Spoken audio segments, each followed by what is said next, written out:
Everyone, welcome to my channel.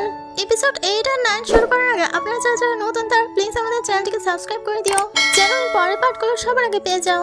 তো এই এপিসোডের শুরুতে ইয়াং লেডিটি বারবার হেল্প চাইতে থাকে যেন তার হাজবেন্ডের সামনে কিছু না বলে। ও আসে বলে সে তো অনেকবার সাহায্য চেয়েছিল কিন্তু তুমি সাহায্য করলে না কেন। চ্যান বলে আমি ঝামেলায় জড়াতে চাই না। গাড়িতে চ্যান ঘুমাচ্ছিল আর হুই তার খেয়াল রাখছিল। চিফ এডিটর লুকে ডাকে।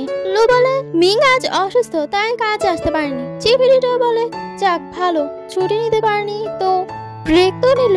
লু বলে আমি ভেবেছিলাম আপনি রাগ করবেন কিন্তু চিফ এডিটর বলে তোমাকে মিংয়ান আর ওই ডক্টরের ইন্টারভিউ নিতে হবে। লো বলে আচ্ছা ঠিক আছে। লো যায় মোবাইলকে ম্যানেজ করতে কিন্তু মোবাইল রিজেক্ট করে দেয় ইন্টারভিউর জন্য। এদিকে মোবাইল যে মিংকে ওষুধ খাওয়ার টাইমার সেট করে দিয়েছিল, যখনই সময় হয় মিং তার ওষুধ সময় মতো খেয়ে নেয়। লু মিংকে ফোন করে। মিং তো ওখানকার সাংবাদিক, তো মিংকে তো ইন্টারভিউ দিতেই হবে। লু কল কেটে মোবাইল কাছে মিং ফোন দেয়। মোবাইল বলে তুমি কি সময় মতো ওষুধ খেয়েছো? মিং বলে তুমি যে আমাকে টাইমার সেট করে দিয়েছিলে তো আমি সময় মতো ওষুধ খেয়ে নিয়েছি। মনে আছে আমি যে বলেছিলাম আমরা একবার আর্ট ফেস্টিভ্যালে যাব? এর পরের দিন মিংয়ের ইন্টারভিউ নেওয়া হয়। মিংকে বলা হয় তুমি তখন এত সাহসিকতার সাথে কিভাবে এই কাজটা করতে পারলে? মিং বলে আমার তখন একটা খারাপ বিশ্বাস ছিল যে আমার যে পার্টনার সে আমাকে নিশ্চয়ই বাঁচাবে, সে আমার কোনো ক্ষতি হতে দিবে না। তাই আমার সাহসিকতার সাথে তখন আমার ভয়কে আমি জয় করতে পেরেছি। এই মিংয়ানের ইন্টারভিউটা চিফ এডিটর চেক করে। লো চিফ এডিটরকে বলে আমি ডক্টর মোবাইল ইন্টারভিউ নিতে পারিনি। চিফ এডিটর বলে তো কি হয়েছে, এটাই আপলোড করে দাও, সমস্যা নেই। নিউজটা পাবলিশ করার পর ডক্টর চ্যান মোবাইলকে দেখায়। মোবাইলকে বলে তোমার গার্লফ্রেন্ড তো অনেক ইন্টারেস্টিং। মোবাইল বলে সে আমার গার্লফ্রেন্ড না। এদিকে গ্র্যান্ডমার কাছে কেমিং আসলেও কেমিংকে চিনতেও পারে না। মেড বলে যখন থেকে মিংকে দেখেছে তখন থেকে মিংয়ের নাম নিচ্ছে। গ্র্যান্ডমা সাধারণত একবার কাউকে দেখলে তার নামও মনে রাখতে পারে না, কিন্তু মিংকে এখনো ভুলতে পারেনি। এখানে হিলিং তার এত সেবা যত্ন করে আসছে ছোট থেকে কিন্তু মনে রাখতে পারছে না হিলিংকে। কেমিং বলে মনে হয় মিংকে আসলে গ্র্যান্ডমা অনেক পছন্দ করেছে। টিভিতেও গ্র্যান্ডমা মিংকেই দেখছে। গ্র্যান্ডমা মিংকের খোঁজ খবর জানার জন্য অস্থির হয়ে যায়। মিংকি ঠিক আছে, মিং কেমন আছে, মিংকি ব্যথা পেয়েছে। এখন তো অফিসের সবাই মিংকে নিয়ে প্রাউড ফিল করে। ও মিংকে তার ডেস্কে এনে বলে তোমাকে আর তোমার মোবাইলকে নিয়ে ভিডিও টাইটেল দিয়েছি। মিং তো এটা দেখে খুশি হয়ে যায়। আজ মিংয়ের মা এসেছে। মিসেস চ্যান বলে আমি দূরে যেতে না যেতেই তোমার এত সাহস কোথা থেকে এলো আর এত বড় বড় কাণ্ড করো? মিং বলে এই দেখো আমি তো এখন সুস্থই আছি, আমার কিছুই হয়নি। মা একটু রাগ হয় কিন্তু মিং তো তার মিষ্টি মিষ্টি কথা দিয়ে মাকে গলিয়ে ফেলে। এর সাথে দেখা করার শেষে অফিসে আসলে লো মিংকে বলে আজ তুমি ডেটে যাচ্ছ নাকি, যার কারণে তুমি ওভারটাইম করবে না? মিং মুচকে হাসে। লু তো আরো জোরে জোরে বলতে থাকে। মিং বলে তুমি কি অফিসে অ্যানাউন্স করছো নাকি, আর একটু আসতে বলো। ও তো মিংকে আরো বেশি করে জ্বালাতে থাকে। কাজটা শেষে মিং মোবাইল জন্য অপেক্ষা করতে থাকে সুন্দর মতো রেডি টেডি হয়ে। আর্ট ফেস্টিভ্যালে ওই ডান্স গুলো ছিল একটু রোবট টেকনিক্যাল টাইপের। মিং মোবাইল হাত ধরতে চাইলেও কিন্তু ধরতে পারে না। ওখানে সবাই দুজন দুজনকে হাক করার অপশন আসে। মোবাইল কাছে কোনো অপশন ছিল না, তাই জন্য মিংকে হাক করতে হয় মোবাইলকে। এটাকেই বলে মাইন্ডকার চিপা। রোবটও মাইন্ডকার চিপা বুঝেনি। মিং তো ওয়াও একটা লাকি চান্স মোবাইলকে হাক করার। আর্ট ফেস্টিভ্যাল শেষে মিং মোবাইলকে বলে আমি তোমাকে লাইক করি, তুমি কি আমাকে লাইক করো? মোবাইল এই সিস্টেম বলে মানুষকে দুঃখী করা যাবে না। তো মোবাইল আবারও দোটানায় পড়ে গেল, আবারও মাইন্ডকার চিপা পরে মিংকে আবার হাক করতে হয়। মিং বলে তুমি কি আমাকে রিজেক্ট করেছো নাকি অ্যাকসেপ্ট করেছো? মোবাইল বলে আমি তোমাকে স্যাড দেখতে পারি না। মিং বলে ও তাহলে তুমি আমাকে এর জন্য হাক করেছিলে তাই না?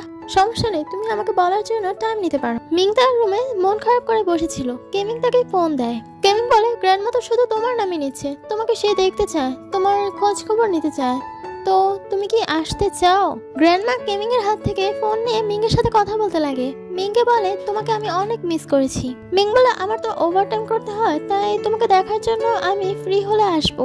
গ্র্যান্ডমা বলে তোমার সাথে আমার অনেক কথা আছে, তুমি তাড়াতাড়ি এসে পড়ো। ফোন রাখার পর মিং তো তার ওই মোবাইল কথা নিয়ে উদাসীন হয়ে বসে আছে। হসপিটালে ডক্টর চ্যানের কাছে যে মহিলাটি এসেছিল সেই মহিলাটি অসুস্থ হয়ে যায়। সেই মহিলাটি বলে ওই ডক্টর চ্যানই আমার চিকিৎসা করেছিল, তো ওনাকে ডাকুন। ডক্টর চ্যান অপারেশন থিয়েটার থেকে বের হয়ে বলে আপনার ওয়াইফ বাচ্চাটিকে রাখতে পারেনি কিন্তু ভবিষ্যতে বাচ্চা জন্ম দিতে পারবে, সমস্যা নেই। লেডিটিকে অপারেশন থিয়েটার থেকে বের করা হয়। তার হাজবেন্ড অনেক স্যাড। এরপরে দিকে মোবাইল ঘরে ওই রোবট কুকুরটা শাওচি সে মোবাইল কাছে খবর নিয়ে এসেছে তোমার বাবা তোমাকে ফোন দিয়েছে। তো তার তার বাবার সাথে কথা বলতে লাগে। মোবাইয়ের বাবা বলে, তুমি কি ঠিক আছো? তোমার চান্স কি ঠিক মতো দাও? তোমার কোনো সমস্যা হয়েছে নাকি? মোবাইল বলে, কোনো সমস্যাই হয়নি। ডক্টর লেন বলে, যদি কোনো প্রয়োজন হয় তাহলে তুমি আমাকে বলো, তো আমি ঠিক করে দেবো। তখন মোবাইল মিংকে বলা কথাগুলো মনে পড়ে যায়। এরপর কেমিং মিংকে বলে, তোমাকে ধন্যবাদ আমার গ্র্যান্ডমার সাথে সময় কাটানোর জন্য। মিং বলে, ধন্যবাদ দেওয়া কি আছে, আমি এমনিও আসতাম। কেমিং বলে, তোমার এখন চোট কেমন আছে? মিং বলে, আমার ব্যথা ভালো হয়ে গেছে দেখো। কেমিং বলে, তুমি নাকি কাউকে পছন্দ করো, তাই জন্য তোমার এত সাহস এসেছে? মিং বলে, হ্যাঁ, আমি যাকে ভালোবাসি সে অতটা সিরিয়াস আমার মনে হয় না। কেমিং বলে, সে মনে হয় তোমার গুরুত্ব দিতে পারে না, আমি তো তোমাকে থামস আপ দিব। তো আমার মনে পড়লো যে আপনারা কি আমাকে থামস আপ দিবেন না? জলদি করে ভিডিওতে একটা লাইক করে দাও। কেমিং মিংকে আরো বলে, আর আমাকে অনেক রিপোর্টাররাই আমার ইন্টারভিউ নিতে চেয়েছিল, কিন্তু আমি রিজেক্ট করে দিয়েছি। তুমি যদি চাও তাহলে আমি ইন্টারভিউ দিতে পারি। মোবাইল সিনিয়র ডক্টর তার সাথে একটা প্রতিযোগিতা করতে চায়, তো মোবাইল মেনে যায়। তার মাঝে প্রতিযোগিতা শুরু হয়ে যায়, কিন্তু মোবাইল কেন যেন মিংয়ের কথা মনে পড়ছে বারবার। মিংয়ের কথা মনে পড়ার কারণে মোবাইল উপর থেকে পড়ে যেতে নেয়। মিংও মন মরা হয়ে পড়ে আছে। আজ পর্যন্ত দুবার রিজেক্ট হয়েছে। বেচারার কি করার, বেচারা পড়েছে তো রোবটের প্রেমে। ছেকা খেয়ে বেকা তো হবেই। মিং মোবাইলকে ফোন করে, কিন্তু মোবাইল রিসিভ করে না। সিনিয়র ডক্টর বলে, আজ তোমার কি হয়েছে? আজ তোমাকে একটু অন্যরকম লাগছে। মোবাইল বলে, কিছু না। সিনিয়র ডক্টর বলে, ওই মেয়েটার কারণে আমি বুঝেছি আমি একজনকে দৃঢ়ভাবে ভালোবাসি। মোবাইল বলে, কিভাবে ভালোবেসেছো? সিনিয়র ডক্টর বলে, সঠিক সময় সঠিক মানুষকে পেয়েছি। মোবাইল বলে, প্রেম কি, ভালোবাসা কি হার্ট করে? সিনিয়র ডক্টর বলে, ভালোবাসার কষ্টটাকে আনন্দের চোখে মেনে নেয়, আবার কেউ সহ্য করতে পারে না। সবাই তোমাকে এই ক্ষেত্রে একটা অপশন দিবে যে তুমি প্রেম করতে চাও নাকি না, তোমার উপর ডিপেন্ড করে। তাই আমি বলি তুমি তাকে হার্ট করো না। সিনিয়র ডক্টর চলে যাওয়ার পর মোবাইল মিংকে আবারও কল দেয়। মিং বলে, তুমি আমার রিপ্লাই সম্পর্কে কি মনে করলে? মোবাইল বলে, আমি তোমাকে দুঃখী হতে দেখতে পারি না। মিং বলে, এই কথা তুমি আর কতবার বলবে? রিপ্লাই হ্যাঁ বলো না হয় না, দুটার একটা বলো। আরে মোবাইল তো মোবাইল সে একই কথা। মিং তো এই কথায় বিরক্ত হয়ে যায়। আবারও বেচারা সে হতাশা। মোবাইল তাকে চার্জ করার পর ওই রোবট শাওচি কুকুরের সাথে ড্রামা দেখছিল। মোবাইল বলে, মানুষের আবেগ মানুষের একটা বোঝা, তাই না? শাওচি বলে, না, মানুষের আবেগ মানুষের ভালো বোঝাও হতে পারে। জগিং করতে গিয়ে মোবাইল মানুষের ইমোশনস গুলো নোটিস করে। মোবাইল ঘরে আসলে মোবাইল মিংয়ের কথা মনে পড়ে, মিংয়ের বলা কথাগুলো। পার্কে বসে মানুষ ইন্টারনেটে কি দেখছে সবকিছু ঘাটাঘাটি করে। শপিং মহলে গিয়ে মানুষের ইমোশনস গুলো, মানুষের কথাবার্তা গুলো নোটিস করে। পুরো বেচারা বুঝতে পারছে না যে মানুষের ইমোশনসটা কি, আর মিংকে কি সে ভালোবাসে। সে নিজেই নিজের এআই রুলসে মানুষের ইমোশনস গুলো তার মধ্যে আপডেট দেয়, আর এই সবকিছু তার বাবাকে না জানিয়ে করে। এদিকে মিং তো তার চিফ এডিটরের মন জয় করে নিয়েছে, তো চিফ এডিটর তাকে একটা ইনভাইটমেন্ট কার্ড দেয় ওখানে গিয়ে ক্লায়েন্টদের ইন্টারভিউ নেওয়ার জন্য। মিং মানা করে দেয়। তারপরও চিফ এডিটর তাকে বলে, তোমার এক্সপিরিয়েন্স হতে হবে, তোমার এভাবে পিছিয়ে গেলে হবে না। তোমাকে বড় বড় সেলিব্রিটিদের সাথে যোগাযোগ রাখতে হবে, তাদের সাথে কানেকশন রাখতে পারলে তুমি ভবিষ্যতে ইন্টারভিউ নিতে পারবে।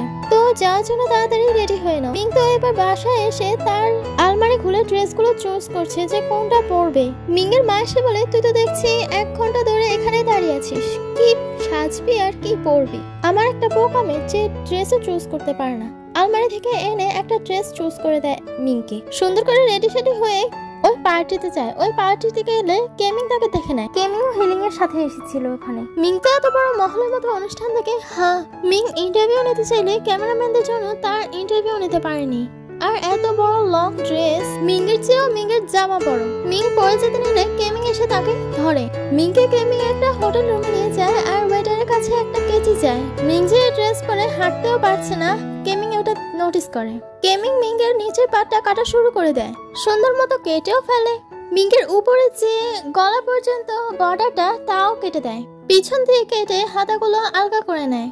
এবার বলুন কারা কারা এই ড্রেসটা শর্টসে দেখেছেন? নিশ্চয়ই আমাকে কমেন্ট করে আপনারা বলবেন। মিংয়ের ড্রেস চুজ করতে করতে সময় চলে যায়, যার কারণে মিং তার মেকআপটা ভালো করে করতে পারেনি। তাই কেমিং তাকে মেকআপ করে দেয়, দেশলাই কাঠি জ্বালিয়ে ওই কালো ছাই দিয়ে, আর একটু লিপস্টিক দেয়। এবার ড্রেসটাতে কি বাকি আছে বলুন তো? হ্যাঁ, একটা গোলাপ ফুল হলে ভালো হয়, তাই না? এবার মিংকে দেখে সবাই বলা শুরু করো, so elegant, so beautiful, just looking like আ ওয়াও। আমি আসলে স্বীকার করছি যে আমি এই ডায়লগটা ভুল বলছি, আপনারা আবার ভুল টুল বলে না দেখেন। আরে আমরা কি বলবো, মিং নিজেই তো নিজেকে দেখে ওয়াও ওয়াও করা শুরু করে দিয়েছে। মিং বলে, তুমি তো একটা ডিজাইনার না, তুমি তো হলে একটা ম্যাজিশিয়ান। কেমিং মিংকে নিয়ে যখন হাঁটছিল তখন তাদেরকেই ছবি তুলছে ক্যামেরাম্যানরা। মিংয়ের কাছে তো অফার আর অফার। মিংকে এসে বলে, আপনি আমাদের সাথে রিপোর্টারের কাজ করছেন না কেন, আপনি আমাদের সাথে কন্ট্রাক্ট করতে পারেন। মিং বলে, আমি ফ্রি হলে আমি আপনাদেরকে কন্ট্রাক্ট করব। কেমিং বলে, বাহ, তুমি তো অনেক জলদি শিখে গিয়েছো মানুষের সাথে কিভাবে কথা বলতে হয়, কিভাবে মিশতে হয়। মিং কেমিং এর পকেটে ওই কার্ডটা রেখে বলে, আমার লাগবে না, তুমি তোমার কাছে রেখে দাও। আর এদিকে তাদের দুজনকে একসাথে দেখে তো হিলিং জ্বলে পুরো ছারখার হয়ে যাচ্ছে। এই ইভেন্টে কেমিং এর ডিজাইন করা একটা নেকলেস লঞ্চ হতে চলেছে। কেমিং এর কোম্পানির মডেল হয়ে হিলিং এতে $1.7 মিলিয়ন বাজি লাগায়। আনএক্সপেক্টেডলি ভাবে কেমিং ওই নেকলেসের উপর $2 মিলিয়ন ভোট লাগায়। সবাই এক্সাইটেড হয়ে আছে যে কেমিং এর ডিজাইন করা কেমিং এ কিনলো, তাহলে এই নেকলেসটা কাকে দিবে। যখন কেমিং কে প্রশ্ন করা হয় যে এটা তো আপনার কোম্পানি ডিজাইন করা নেকলেস, তাহলে আপনি কিনছেন কেন, এটা কাকে দেওয়ার জন্য আপনি কিনেছেন? যদি আপনি কাউকে না দেওয়ার জন্য কিনতেন তাহলে আপনার কোম্পানির এতগুলো টাকা শুধু শুধু লস দিতেন না। কেমিং বলে, আমি এতদিন এই নেকলেসের যোগ্য ওনার খুঁজে পাইনি, আজ আমি খুঁজে পেয়ে গেছি এই নেকলেসের যোগ্য মালিক। সবাই এটা দেখে অবাক হয়ে যায় যে তার মডেল হিলিংকে না দিয়ে মিংকে দিল। মিংকে কেমিং নেকলেস পরিয়ে দিচ্ছে আর হিলিং তার দিকে জেলাসের চোখে তাকিয়ে আছে। এরপর সবাই ডান্স করছিল। মিং আর কেমিং তারা দুজন একসাথেই ডান্স করছিল। এটা দেখে হিলিং ও তার অন্য আরেকজনের সাথে নাচতে থাকে। মিং ওয়াশরুমে গেলে মিং এর সাথে হিলিং এর দেখা হয়। হিলিং মিংকে জিজ্ঞাসা করে যে তুমি কি কেমিংকে পছন্দ করো?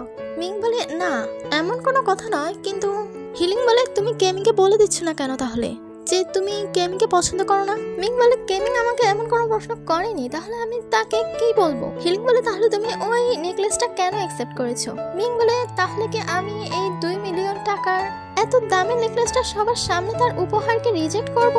বাসায় মিং কেমিং এর গাড়ি করে মিং যাচ্ছিল। মিং বলে, এত দামি নেকলেস আমি আমার কাছে রাখতে পারবো না, তুমি তোমার কাছেই রেখে দাও। মিং নেকলেসটা ফিরিয়ে দিতে চাইলেও কেমিং মানা করে দেয়। হঠাৎ মিং মাঝ রাস্তায় নেমে ওই হাওয়া মিঠাই কিনতে চলে যায়। এই সবগুলো হাওয়া মিঠাই নিয়ে গাড়িতে উঠে। কেমিং বলে, ও তাহলে তুমি এই হাওয়া মিঠাইগুলো তার জন্য কিনেছো যেন ওই আমাদের বাড়ির কাজের বউ যেন তাড়াতাড়ি বাসায় চলে যায়। মিং বলে, তাহলে তুমি ঠিকই বুঝতে পেরেছো। কেমিং বলে, তুমি কত কেয়ারিং, তাই না? তুমি নিজের সাথে সাথে আরেকজনেরও কেয়ার করো। এদিকে মোবাইল তো মিং এর জন্য বাসা নিচে ওয়েট করছিল। মিংকে কেমিং ব্লেজার কভার করে দেয় আর এই সবকিছু মোবাইল ওই দূর থেকে দেখছিল দাঁড়িয়ে দাঁড়িয়ে। মিং এত ড্রিঙ্ক করেছে যে নিজেকে সামলাতে পারছে না। মিং বলে, তুমি তোমার ব্লেজার তোমার কাছে রেখে দাও। মোবাইল এটা দেখে জেলাস হচ্ছে, তাও মোবাইল এআই সিস্টেম বুঝতে পারছে না। তো মিং কেমিং এর ব্লেজার ফিরিয়ে দিয়ে যখন ঘরের সামনে যায় তখন ঘরের দরজা পুরোপুরি লক ছিল, ওটা খোলা যাচ্ছে না। মাকেও ফোন দেয় কিন্তু মা কোনো ফোন রিসিভ করছে না।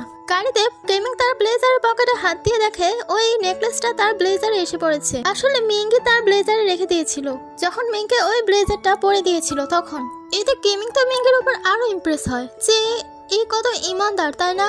এত টাকার নেকলেস রেখে দিতে পারতো কিন্তু কোনো টাকার লোভই নেই। মিং তার বাসার নিচে দিলে মোবাইল সাথে দেখা হয়। মিং মোবাইলকে বলে, তুমি এখানে কি করছো? মোবাইল বলে, আমি তোমার অপেক্ষা করছিলাম। মিং বলে, আমি তোমার কাছে গেলে তোমার আবার ভালো লাগে না, আবার আমি না গেলে তুমি আবার আমার কাছে এসে পড়ো, মানে হচ্ছেটা কি? মোবাইল বলে, তোমার কি সমস্যা তুমি বলতে পারো? তুমি বাসা যাওনি কেন, তুমি নিচে এসেছো কেন? মিং বলে, আমার ঘরের দরজা লক হয়ে গিয়েছে তাই আমি ঢুকতে পারছি না। মোবাইল মিংকে তার বাসায় থাকার অফার দেয়। তো মিং তো এই চান্স হারাবে না। মিং এর হিলস গুলো পকেটে রেখে তাকে ক্যারি করে। মিং বলে, আমি কি বেশি ভাইরি? মোবাইল বলে, না। বাসায় যায়। বাসায় গিয়ে মোবাইল সাথে কথা বলতে গিয়ে মিং বমি করে দেয়। বমি টুমি সেরে শুয়ে পড়ে। মোবাইল বলে, আমি তোমার জন্য লাচ্ছি আনছি। মিং তো তার লিপস্টিক দিয়ে পুরো মুখ লাল করে ফেলে। মোবাইল এসে এই অবস্থা দেখে মিং ঘুমিয়েছে বলে মোবাইল মিং এর মুখে আলতো করে পরিষ্কার করে দিতে নেয় কিন্তু উঠে না। তাই রোবট বয়ফ্রেন্ড এক্সপেরিমেন্ট সেরে গার্লফ্রেন্ডের কাছে যায় মুখ মুছে দিতে। যত্ন করে সুন্দর করে ব্ল্যাঙ্কেট কভার করে দেয়। বসে যায় ওই ছোটবেলার টয়টা নিয়ে। তো এরপর কি তোমরা সাবস্ক্রাইব করবে না? Like, comment, share. তো বাই।